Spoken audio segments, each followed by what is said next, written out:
So I think for us to truly understand and appreciate AR, we have to look at it as a part of the arc of computing, as I call it as. Like, how does computing really change ever since it started?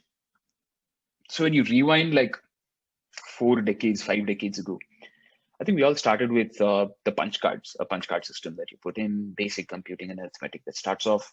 We go from punch cards to the mainframes to the desktops to the laptops to the smartphones. And each time there's been a shift in computing platforms like this, uh, it's taken about 15 odd years in order to make that shift possible.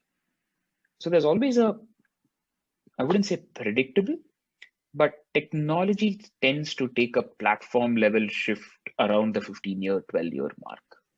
And I think there's no reason to believe that it's going to stop with the smartphone, right?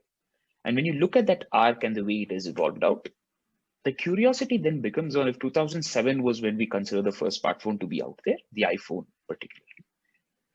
What's next, right? Like what is probably next in that arc, per se. And you can think of a few answers to come through. The first one is voice-based computing, right? Natural language has gotten good enough to a point, and computers have gotten good enough to a point of understanding that it's very ambient. You can walk into your home, ask your Google Assistant to do something, and it does a great job of it. Now, the second method of access is spatial computing.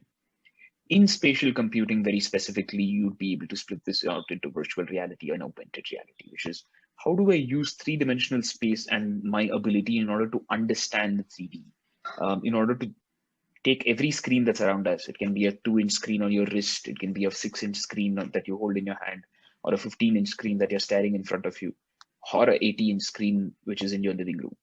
How do you take these screens, which are X pixels versus Y pixels, and possibly start bringing them into a 3D abstraction?